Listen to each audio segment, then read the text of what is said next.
Hey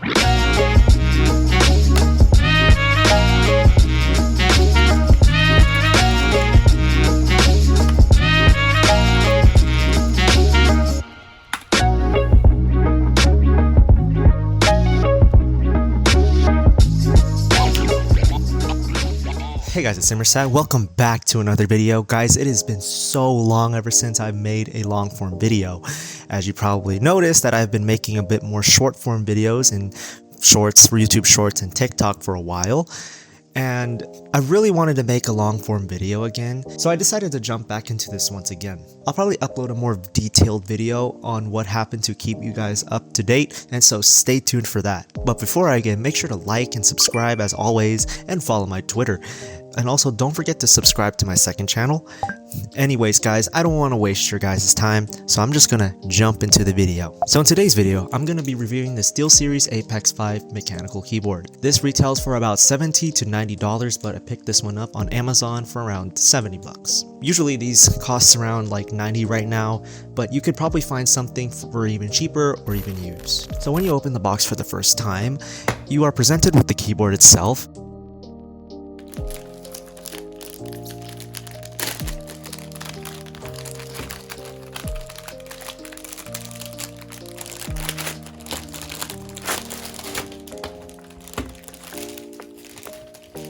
And underneath that you get some paperwork and a rubber wrist rest.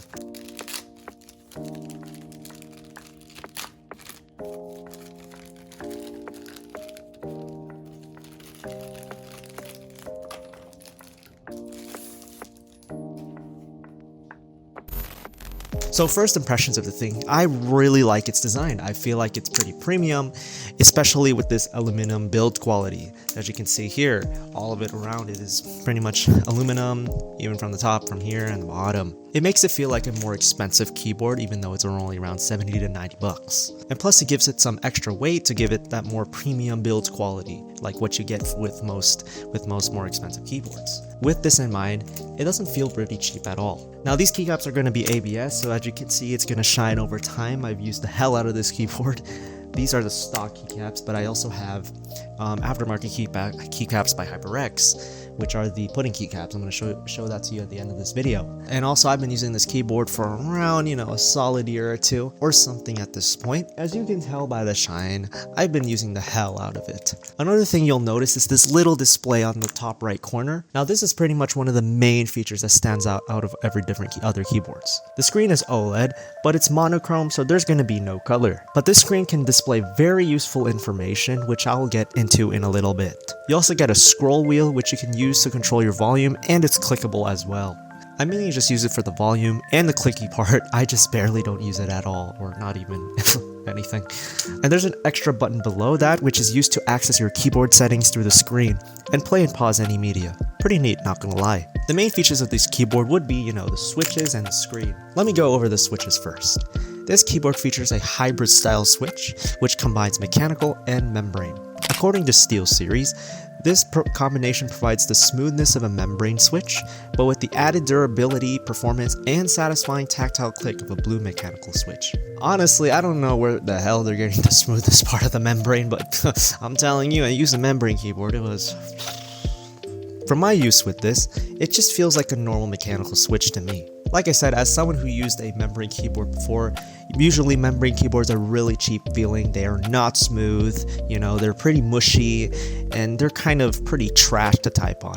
Those are usually on cheaper keyboards, so I'll give it the benefit of the doubt. But on this, however, I don't really get that feeling. It feels like a normal mechanical keyboard to me. I don't feel the membrane part on it, to be honest, so I don't know. It doesn't really make a difference, to be honest.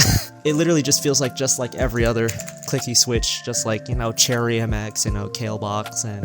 Well, Kalebox is different, but it's just like, Cherry MX and, Altemu, the big guys. I heard some people dog on these switches, but honestly, they're not too bad. Of course, it's clicky, and for some people, that would get really annoying, which I understand, especially if you're in a workplace or a classroom. But really, it's just preference, and I don't find any issues with these switches at all. The star of the show would be the mini screen.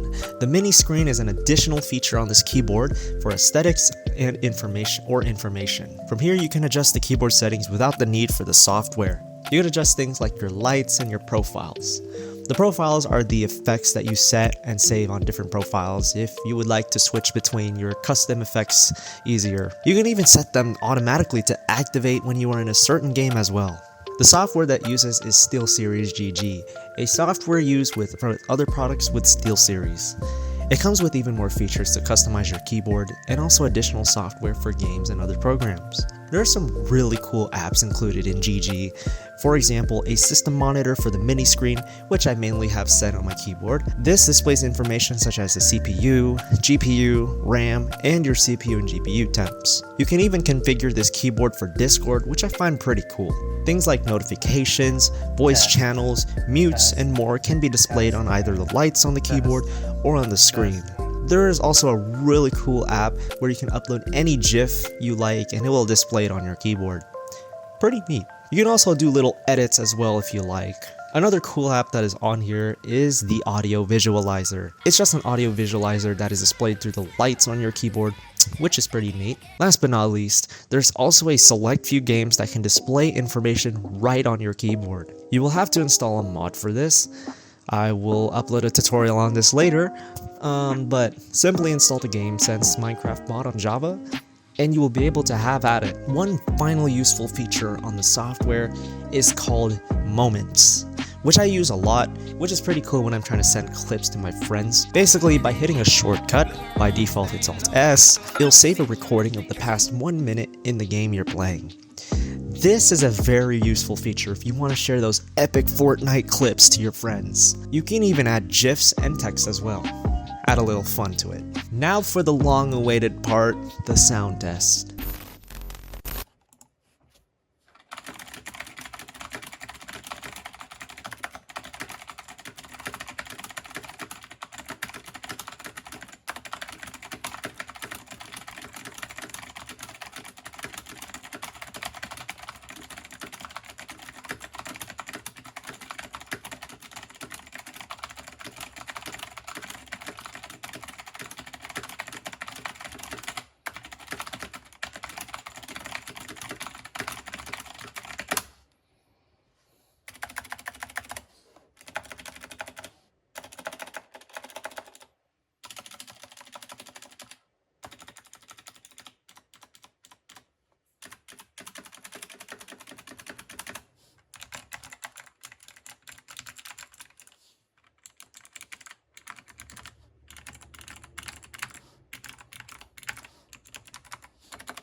Overall, I believe this is a very good keyboard for its price.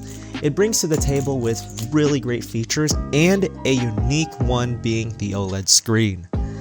Not only that, you can get a bit more with your keyboard with their software as well. Combine this with very solid build quality with pretty good switches at the cost of $90. Like I said, you can find some that are even cheaper that are either new or used, but I got mine on, like I said, I got mine on Amazon for $70, which I believe is pretty good. Although there may be some drawbacks, which I'll explain. Number one, after a while, the OLED screen will suffer burn-in. Number two, some people might not like the switches on this thing. Unfortunately, there's only the clicky option available for this keyboard. If you want something like cherry switches or their OmniPoint switches, you're going to need to spend extra money on the Apex 7 instead. But overall, if you want a solid, good gaming keyboard for under $100, then I recommend picking this up. And finally, the keycaps are okay, but I believe that it would be better looking like this.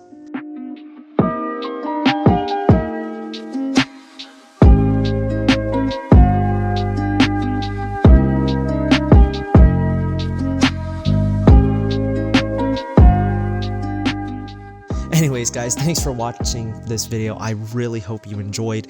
Like I said, it's been a while since I've posted a long form video on my channel.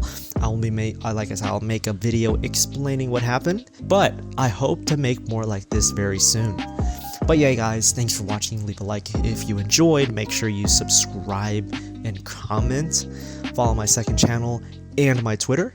And I will see you guys in the next one. This is Emersat, and good